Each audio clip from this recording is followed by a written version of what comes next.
Hello, welcome back to the Odds Now YouTube channel for the first EFL Betting Show of the new 2026-27 season. It is great to be back talking about all things lower leagues. And here on the Odds Now YouTube channel, we cover it on a weekly basis. My name is Matt Hill. I'm joined by Felix Morson-Pate, and I'm delighted to say that for the season ahead, you'll be getting our best bets for the upcoming weekend slate.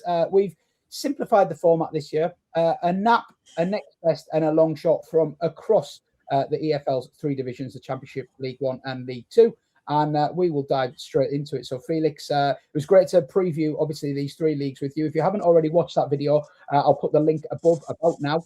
So you can click that link and watch this straight after to see who we're backing in the anti-post season markets. But we'll go straight in with Felix's nap, the first selection of the season. Felix, you're back in Leyton Orient, draw no bet against New Boys Sheffield Wednesday, a 23-20 with Boyle Sports, best price currently on offer at time of recording. Tell us why you want to be with Orient in this one. Yeah, never an easy job replacing Gab Sutton on a show like this, but we'll give it a go. I just Wednesday, I've got too many unknowns for me to be going all in on at the start of the season. I've kind of got them on the fringes of the playoffs for now. And I think Orient last season felt like a bit of a blip. They've generally been pretty solid under Wellens. The recruitment looks to be good this summer. I think obviously they've lost Ballard, but Cabia and Dobra coming in two, very good League Two standard players should make the step up. Okay, I love it. El Mazzuni in midfield. I just think at home on opening day against the Wednesday side that, let's face it, have forgotten how to win football games, basically. They won one game all of last year. They just about managed to sneak back into the positive points. Yes, like the Bannon's back and the ownership is all sorted, but I just think I don't want to be going all in on them too soon. I want to kind of feel the waters with Wednesday a little bit. So it's never an easy task travelling to Orient on opening day. I think Wellens will have them pumped up after a very disappointing season. So take the draw out of the equation. Obviously get the money back if it does end in a draw, and just favour the home side. I can't have them as such big outsiders, I don't think. No arguments from me. Sheffield, I think we're all waiting to see what they're going to be this season. Obviously, great to see the club on better footing, but a lot of turnover. Might just take a few weeks to settle. And I was reading earlier this week, actually, that League One teams, when they come back down from the Championship, can, have traditionally got off to slightly rocky starts. So, no arguments from me. My nap is down in League Two, and it has shortened, unfortunately. It was just touching evens when I picked it yesterday. It's 4-5 now. Good to see some people like-minded here. Grimsby to beat Exeter. I still think this is a rock-solid nap at 4-5. Grimsby, these are two sides that I expect to be competing at different ends of the division this year, basically. Grimsby probably deserve to be in the title conversation, to be honest, in League Two, which has been obviously dominated by Salford, which we talked about at length on our anti-post season preview. But in terms of a team that's got continuity and season-on-season progression, Grimsby definitely tick all the boxes. David Artell going into his fourth season at Blundell Park now. He's definitely got his ways across. He's built the squad in his image. They play nice football and they play effective football, getting to the playoffs last season, but falling short. I think they can go on again and improve a little bit more. Yes, we have a big hitter in Salford in the division, but I think the two National League sides coming up, York and Rochdale, were quite fancied given their dominance in Tier 5 last season. However, they've both dispersed to their managers in recent weeks, so a little bit of upheaval there. And it finds me leaning back towards the teams that are, tried and tested at the level that went pretty well last season, particularly at the back end of the season. Remains to be seen whether Grimsby are going to keep hold of Jez Cabia, but he certainly should be available tomorrow. And I think this Grimsby side at home, a very, very tough nut to crack. Exeter, on the other hand, well, they came down from League One last season. They've got financial issues, which we did cover in our anti-post season preview. But for those who haven't watched that, effectively, the club had to take a 600 grand loan from its own supporters trust to pay essential bills at one point last season. Matt Taylor, the manager, has said repeatedly that he can't really sign any players at the moment unless they sell, which makes me think that Jaden Wareham, their key asset up front, will probably be sold before the window ends. They played Plymouth on Sky Sports, their Devon rivals, on Monday night. Lost that game 2-0 with a couple of late goals. It was a solid defensive performance, but one thing that struck me was they really did look quite toothless going forward. And obviously, they've had that less days rest. This is one of their longest trips of the season, 320 miles up to Grimsby. And Matt Taylor, the manager, has also said in the last couple of weeks, he thinks half of this squad are currently not League Two standard players. Nice confidence boost for the young lads. But you totally see where he's coming from. He's working with one hand behind his back here. They play one of the most trustworthy sides in the league. I could see a Grimsby win extremely likely here. And it is my best bet of the weekend. Well, next we'll go to our next bests, our second strongest bets. And back over to you, Felix. You are going for Derby to beat Charlton in the Championship at 7-4. Two sides that, yeah, interesting to see how they go this season. Probably not among the fancy teams, but both have their merits. And it's Derby you want to be with here. Yeah, absolutely. I think it's only the advantage of this being at the Valley that's keeping this as close as it is in the market. I think you look at last season, I think it will be a successful season for Charlton if they can finish 22nd or anywhere above that. I think just staying in this division on the budget, 21st or above, 22nd would see them go down. But just with the budget they've got, I think Jones is a competent manager for the level, but not extraordinary. They've lost a couple of key players. Gillespie's dropped a division to go to Bradford. I'm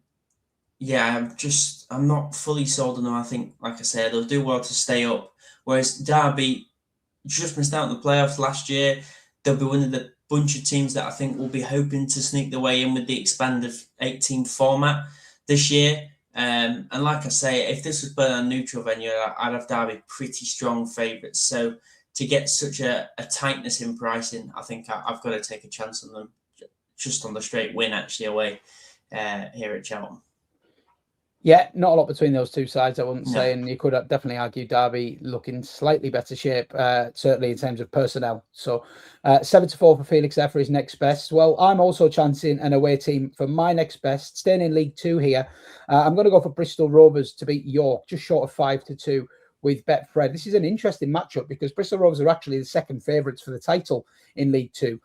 York were well fancied, but have obviously had a tumultuous few weeks.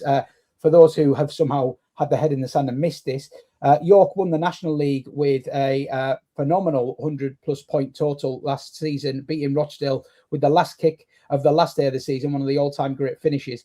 And they came back into the Football League after a long absence on a real high. And I was feeling excited to see how York went this season. That was until their controversial owner, Matt Ugler, decided to dispose of league-winning manager Stuart Maynard for reasons unknown. I think he said a difference of opinions on the way to move forward. Well, I can imagine who was the more opinionated in that conversation. But the long and short of it is that York fans loved Stuart Maynard and loved the way that he'd gone about his business. And it has not gone down well with the fan base or the wider football world, actually. General confusion about the move.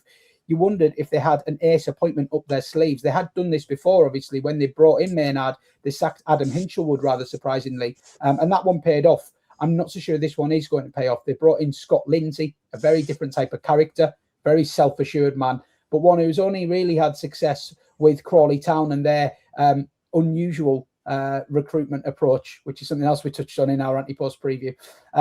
Lindsay obviously guided Crawley to an unlikely promotion, but has since struggled and struggled at MK Dons in this league when he had a big budget and was eventually disposed of. So a peculiar appointment for me. Lindsay lost his first game in charge, ironically, to his old club Crawley 2-0, which saw all four sides of the stand singing "You're getting sacked in the morning," which is probably not the best way to start a tenure at the new club. York fans were singing that they wanted Maynard back. And this is a rare occasion where I think actually being at home might not be an advantage. I think if York go a goal behind in this game, things could get pretty nasty, actually, in terms of atmosphere. And Bristol Rovers, obviously managed by Steve Evans, well, they are a club very much capable of competing in League One and have done many times over the last couple of decades. They'll be aiming to get back there. Second favourites for the league, largely due to the way they finished last season, which saw Evans really building bridges between the playing squad and the fans. He even went and watched the last game of the season behind the goal with the Bristol Rovers fans, which is a little bit of a gimmicky move, but it's classic Steve Evans, really, to get everyone pulling in the same direction. And he might look very different these days, very slimline version of Steve, but he is still that wily old manager who's proven time and again in League One and Two that he knows what he's doing. And I do trust Steve Evans to capitalise on this situation of unrest and give York a real scare here. You could probably take the draw in play as well if you wanted to keep this a bit safer. but I do really quite fancy Bristol Rovers to come here and pile the misery on Scott Lindsay and York here. 12-5 is a big price, and for those who like an outsider, this would be a strong bet for me this weekend. Okay, well, back over to Felix. We've just got our long shots to tackle now. Before I do that, I'd like to remind you to please let us know in the comments what you're backing on this opening slate of the EFL. And if you're not already, please do consider hitting the subscribe button to Odds Now for more free sports betting content. Felix, long shot time for you. And I see you've gone down to the basement division for this one. Yeah, I am going to try and keep it most weeks to one pick per league, because I think it's good to talk about them all, and it is good to try and find one, and then you've got a treble across the three to keep your interest. This is probably my new favourite market to bet on. I've been betting a lot in the summer leagues, and the early start of this season, it's one I quite like to roll up in sort of trixies and bigger multiples. This winner and BTTS. And I know I gave quite a strong word to Port Vale in our season preview. I put them in my top 8, 6, 7 treble, basically a playoffs treble. I think John Brady will do a good job there this year. But I know you like Oldham, and Oldham were very close to putting them up as well as a bet anti-post. And I think Mellon's done a really good job there. At home as well, opening day. I don't think, I know I've mentioned it with Charlton and Derby, but I think when you've got two sides as close as this, I think home advantage on the opening day. It's always a great atmosphere.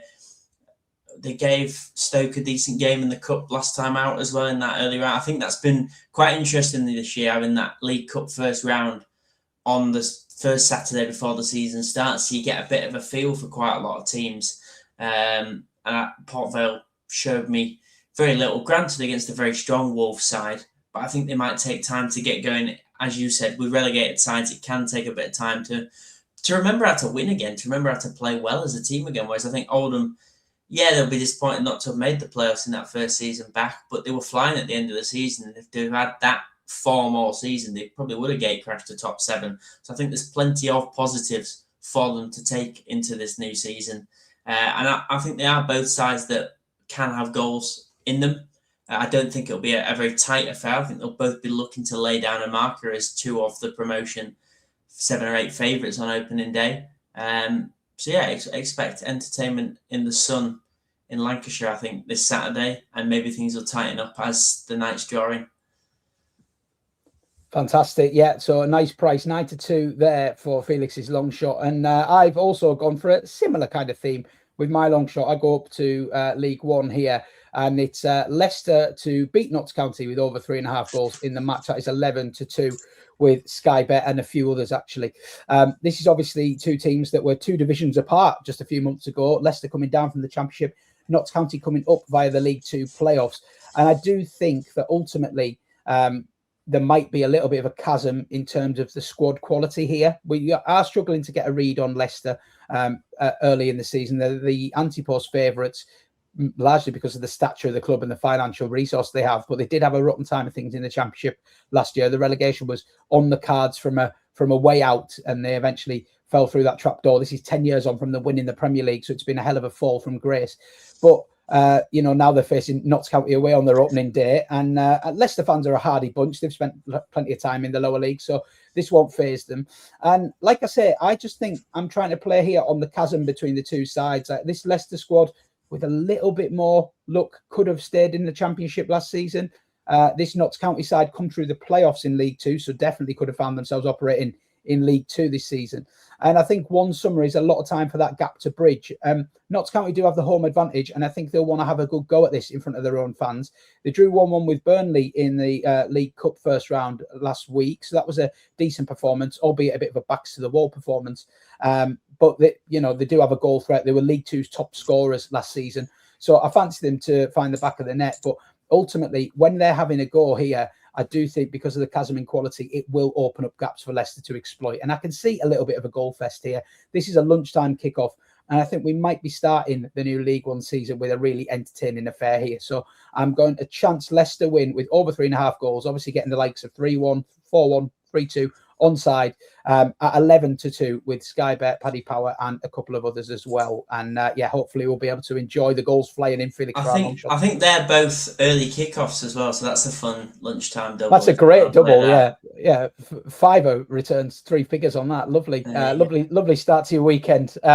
Okay, well, that rounds up our new quick and easy EFL betting show. Hopefully short enough for you to consume and take a few bets that you like from. As I said, do let us know what you're backing this weekend in the comments. We'll be back every weekend on Odds Now to give you our best bets, and we'll track the P&L through the season as well. If you haven't already, keep an eye out. Watch our EFL anti-post season preview and keep an eye out for our Premier League anti-post preview, which is filmed and will be going live very early next week. So, stick with Odds Now. Good luck with your bets this weekend. Enjoy the footy, and we'll see you again soon.